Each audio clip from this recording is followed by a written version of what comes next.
Oh, hey. Stop.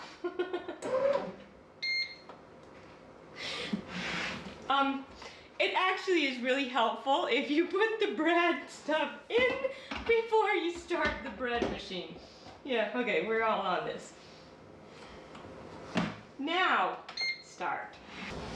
Hi, I'm Amy, and today on A Lolly Life, we are going to make my very favorite roll recipe. It's actually so favorite that I had to reprint the card and use clear packing tape because it gets used so often that it needed extra help, so we kind of laminated it with clear packing tape. Before we get started, we need to pull our hair back so it doesn't get in our food, because I lose too much hair not to, and wash our hands. This roll recipe is for a bread maker. I'm guessing you could probably make it by hand or without a bread machine, but I've never actually done it. Our little thing out of the bread machine. Anytime that you're using a bread machine to make bread, as a general rule, I guess there could be some recipes out there that you would want to do something different, but they will tell you to add the wet ingredients first and then add the dry ingredients on top. And that just helps it mix up easier. If the wet ingredients are on the bottom, they mix in easier. If you have dry ingredients on the bottom, sometimes they get packed down and the mixer thing isn't able to pick them all up. So we're going to add all of our wet ingredients first. It calls for 1 cup of milk and a 1/2 cup of butter, 2 eggs. Those are the wet ingredients that we need to add. The butter needs to be very soft. It needs to be very soft, like melty, not quite liquid, but melty soft. And so what I usually do, because it just makes it faster, I don't leave this out on the counter for hours. What I do is I get out a cold stick of butter and I stick it in a mug and I put it in the microwave until it's just starting to melt. Then it's about right. So we're gonna do that, and while we do that, I run the water in the sink. Now, what I'm trying to do is I'm just trying to warm it up so that it's as hot as the water gets from the faucet.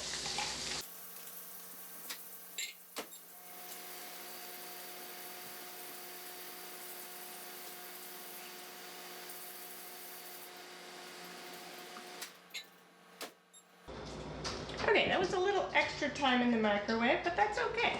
It's not all the way melted, it's just partly melted. Now, the reason that I got the warm water is because the milk that you add is supposed to be warm. And I had a lot of trouble figuring out how to warm up milk. It just didn't seem to work as well for me as it did for other people. I would watch them do it and I would try it and it wouldn't work. And so I found something that did work, and it's pretty easy.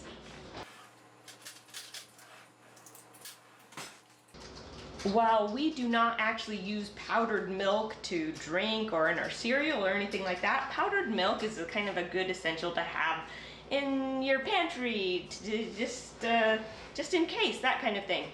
But you don't really use it very often. You can use it in cooking and you can't tell the difference between using regular milk and using powdered milk as a general rule. And so I was like, anything that I could use powdered milk in cooking would help rotate that stock. And so I have found that if you have warm, as hot as you can get from the faucet, tap water, and we need a cup. And so I put 7/8 cup of water and 5 dry tablespoons of powdered milk.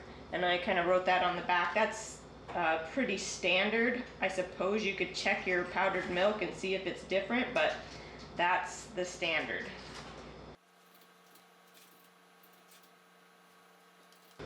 And voila, just like that, not only have I helped rotate my powdered milk supply, but I have just the right temperature warmed milk. And somehow that just makes me feel proud. So we're going to add the milk and the butter. And it also asks for 2 eggs, so we will get those plopped in there. A little tip, if you're not used to cracking eggs, I would recommend cracking the egg into a bowl first so that you don't get eggshell in your whatever it is that you're making. I do think that there is a point where you're proficient enough with cracking eggs that you will only get eggshell in the food if you're planning on taking it to somebody else and it needs to turn out just right. Otherwise, you're just fine. I like to break the yolks on the eggs so that I just kind of poke them so that they are, they just mix in a little bit easier. Our recipe calls for 1/4 cup sugar, and it calls for 1.5 teaspoons of salt. I know from having looked it up several times that 1.5 teaspoons of salt is a 1/2 tablespoon because there's 3 teaspoons in a tablespoon. Yeah, a little bit of math going on there. Makes me feel proud. I can do math on the camera. So 1/2 tablespoon of salt, 1.5 teaspoons, and 4 cups of flour. And this is the hard part for me. I actually have a story as to why this is so difficult for me and why I have to concentrate very hard when I do this particular part. And I'm not going to tell you the story yet because I have to concentrate and make sure that I'm counting the flour and getting the right amount in. But I will tell you the story because it's a really good story. So let's get the flour in. 1, 2, 3, and I need 1 more, and I'm almost out of flour. It's important to make a mess when you make bread. If you don't have flour all over you, you didn't do a good job. Okay, 4 cups of flour. And yes, now I have flour all over me. And the last ingredient, and then I'm going to tell you a good story, is our dry active yeast. Ooh, that's a fresh one. I just opened a new one. And I just typically get this. You can get little, if you don't make bread very often, I would just recommend getting little packets. Yeast does go bad. You can't leave it up in your cupboard for a year and think it's going to work the same. It might, but it might not either. And if you're making it to take to somebody or you actually want it to turn out well, it won't work. So you have to just get good yeast. And the other thing about yeast is you should refrigerate it. I don't know if it's refrigerate after opening, but I just refrigerate it because it lasts longer. And I think on the back it says something like, use within 6 months after opening, but no later than the date on the cap. So we need 2 1/4 teaspoon active dry yeast. And I'm just going to put that in on top. A little note about the yeast is if you are planning on setting the bread machine to turn on at a specific time, then it is very important that you, instead of just dumping the yeast on top like that, if you want to do that, you should create like a little crater inside the flour and put your yeast inside that. Because I am not going to wait to turn it on, it doesn't matter, and I can just put the yeast, I can just dump it in. But you don't want the yeast to start working or get wet until it is time for it to start mixing.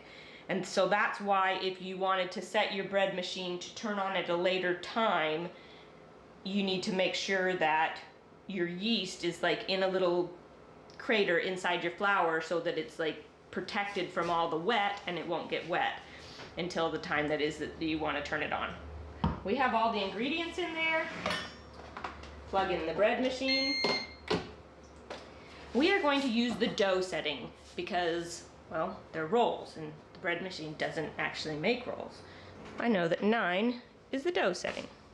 I looked it up in the book. I've used it a lot. Dough setting and start. Oh, hey. Stop.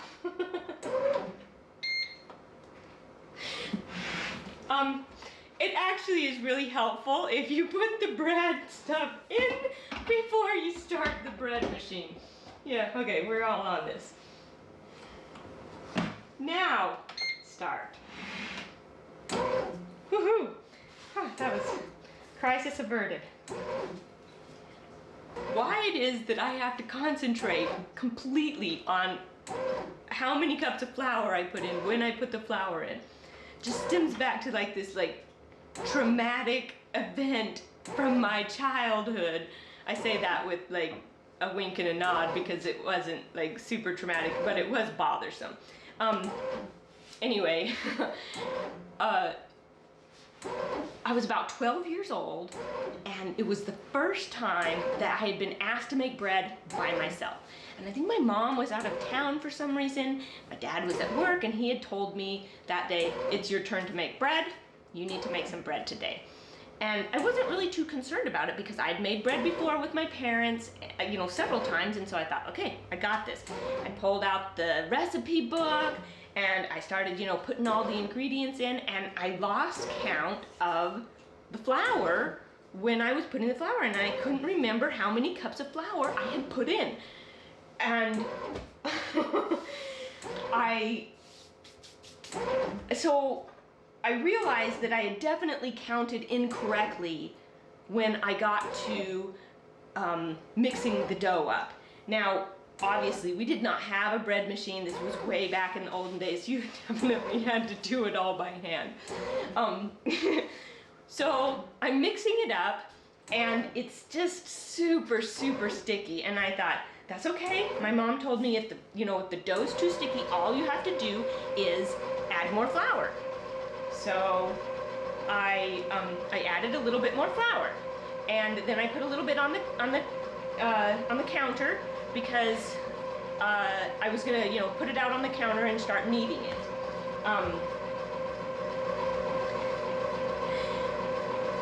I tried to kind of mix in that flour, but it just wasn't working very well, and so I started working at it with my hands, and it's just like, it was so sticky. It was like Dr. Seuss oobleck sticky. Like it just was everywhere. And I thought, that's okay, add more flour. And I had the flour in a bag. I had these super sticky hands, and I tried as best I could to clean one of them off. And then I grabbed the flour bag because it was just so sticky. I just, using a cup or something like that to dip into the bag, I was like, it was gonna get the bag all dirty, and so I just thought, you know what, that's okay. I will just pinch the edge of the bag and I will just pour some out. But of course, this hand is sticky, and I'm trying only to touch the bag with like these two fingers that I've sort of cleaned off. And so I'm doing my best to not touch it, and I'm pouring out a little bit of flour, and in the process, I dropped it. And flour went everywhere. I was like, oh my goodness, what am I gonna do? And I thought, I was like, okay, I can't really put it back in the bag, but I know that it would really bother my mom and dad if I wasted anything, and so I decided that what I was gonna do is I was just gonna knead it all into the dough. Maybe not the smartest choice I ever made, but I worked at that dough, and I worked at that dough for like an hour, maybe even longer, and I finally did. I got every single bit of that flour kneaded into the dough, and let me just tell you, it was not sticky anymore. And I was really proud of myself because I had cleaned up the flour that I had spilled, and I was just like, okay. I put the bread to rise, and it did not rise.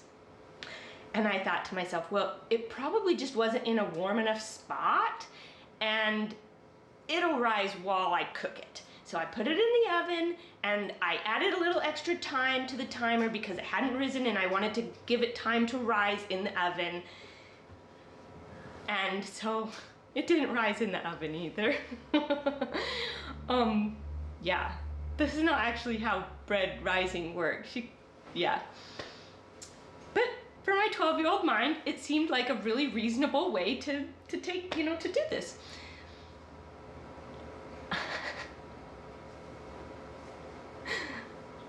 When the bread came out of the oven, I had made a brick. It did not rise, so it was like this flat bread brick. I tried to cut it. I could not cut it. My brothers all tried to cut it. They could not cut it. It ended up in the trash, and I was like super sad that all of my hard work had been for naught, and we had to throw out my first solo loaf of bread. I was so sad. And I suppose if the story ended there, it would have just been a bad experience. But no, that is not what happened. What happened is that there was like this little pack of dogs that would sometimes like roam the neighborhood at night, and somebody didn't get the lid all the way on the trash can, and the dogs got into our trash overnight. And so the next morning we had trash strewn all over the yard. Those dogs had eaten everything, anything that even resembled food. They had eaten like parts of the cardboard boxes that had had food spilled on it. You know what they didn't eat? They did not eat my bread. Somehow, the fact that the dogs wouldn't even eat my bread, but they would eat cardboard boxes with like grease on them, that was like really traumatizing. Like that really bothered me. But later in life, I had a friend who helped me overcome my fear of making bread. Now I can make some bread. And I'm really actually glad about that. It's something that I like doing it because people don't make bread a lot anymore. And so it's fun to be able to make that and like take it to neighbors or friends or those kinds of things. So yeah, that's part of the reason why I am glad that I have the ability and that I have overcome this like horrible childhood memory of making bread. We will wait now until the bread machine is finished, and I'm sure that will only be a second for you. But I am actually going to check it.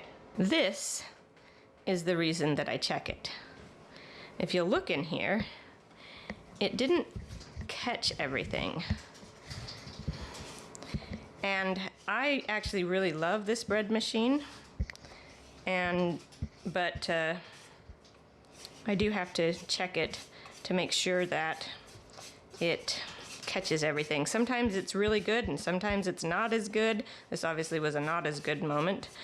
But if I don't check it, I end up with these like dried lumps of floury kind of stuff in there. I'm sure that there are some super fancy smancy, really expensive bread machines that don't do that, and I actually don't care. I like mine. So, ta-da! The beeper went off on the bread maker. And so we're going to get ready and make rolls. And you need to make sure again that your hair is pulled back and your hands are freshly washed. And I would recommend drying them really well.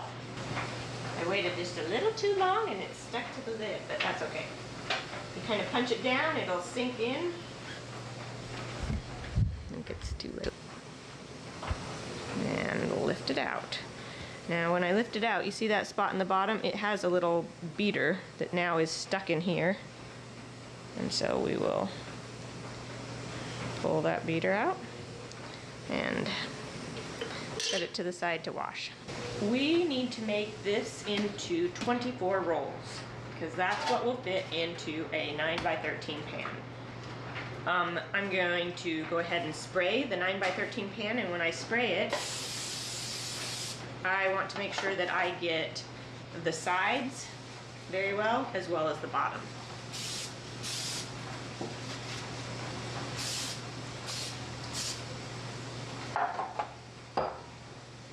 Okay, this is my method for making the rolls about the right size. I have the dough and I cut it in half. And I just kind of guesstimate about how much is half. And I kind of look at it and I'm like, yeah, it looks like 2 of them. Okay, well this one only needs to make 12 and this one needs to make 12 too. So I cut the dough in half again. So now I have 4 little parts that are about the same size each. And so if this one needed to make 12, then each one of these need to make 6. Let's cut them in half again. So now each one of these needs to make 3. And that's a little bit easier for me to figure out. So I will cut each one of these into 3 about equal sections. And that is how I make my rolls about the same size, because I'm not good at, I don't make rolls, I guess, often enough to be able to just rip a hunk off of the big thing of dough and say that's about the right amount. Like I don't know. I know that if I made rolls a lot, I'm sure I could probably do that. But except I don't make them often. I don't make rolls often enough. Okay. Once you get them all cut up, or you get some of them cut up, we want to form this into a roll. And to do that, I make a little hole with my hand, and I kind of twist and push it up, and it makes it smooth. And you have a little thing on the bottom, but you kind of have this smooth round ball at that point, and you just leave the folded part on the bottom. And so that's how I make the rolls smooth on top, is I just kind of do that. There are many other ways of doing it. I have a sister-in-law who can take 2 things of roll, and she goes like this. Actually, they didn't turn out too bad this time. And she makes them like into rolls like that. And if there's a little spot that's kind of folded or whatever, then we're gonna give this a go. If there's a little spot that's kind of folded, then you make sure that that's on the bottom. And this one didn't turn out as well doing that. It's just got too many wrinkles in it. I could try it again, or I could just push it through so that so that you have it nice and smooth. A lot of times I'll cut them all up at first, so that if one of them ends up being extra large and one of them ends up being a little bit smaller, then I can take a tiny bit from one and put it on another so that they look about the same. When you're doing this method, you need to make sure that you're actually pressing down on the roll just enough that you're actually, you're kind of smooshing it as you do this. And ta-da! Just like that, we have the rolls in the pan. I do 4 along here and 6 along the long side. That's 2 dozen rolls. Now we need to cover them, put them in a warm spot, and let them raise for about 30 minutes. When I cover them, I try to use, if I have a slightly thinner kitchen towel, I try to use that. Because it's the middle of the winter, it's not like I can put it by a sunny window and it'll raise. And so when I am in those situations where I feel like that there's not really a nice warm spot to put the rolls, this is what I do. Back here, underneath, the stove will vent out a little bit of warm air. Or the oven, I mean. The oven will vent out a little warm air. So what I do is I just put it on to turn on, and when it preheats, I turn it off. So all I want is I want a little residual heat in the oven that's going to be coming out in this area right here. And I put my rolls right there. I need to make sure that I either set a timer or listen for the beep, because it will beep when it preheats, and then I just turn the oven off. And I also need to set a timer to remember to check on the rolls to see if they've raised enough. The top of the rolls need to be along this, you know, around that high.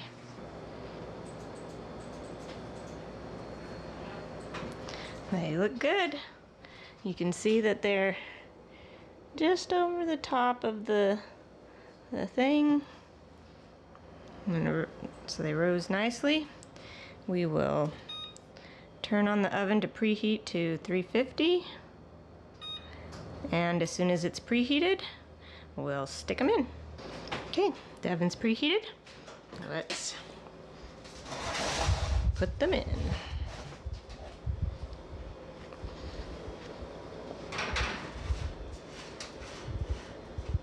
And now we need to set a timer for 20 minutes. They cook from about 20 to 25 minutes, but I always set it for the least amount of time and then add extra. The other thing is that because it's kind of a chilly day, I actually added about 20 extra minutes to the raising of the, rising? Yeah, to the rolls getting bigger.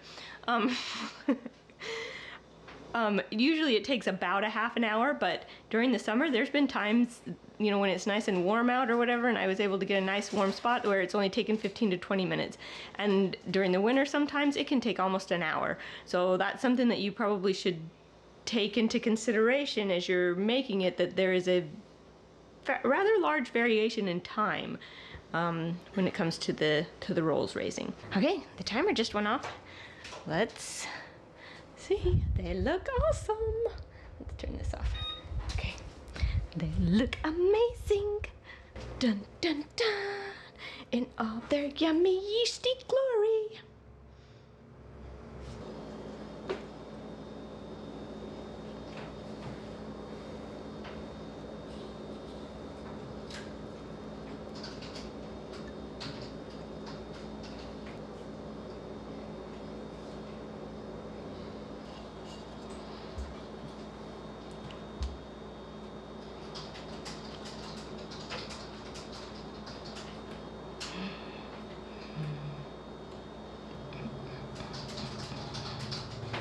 Well, I wish you were here so that I could share my rolls with you.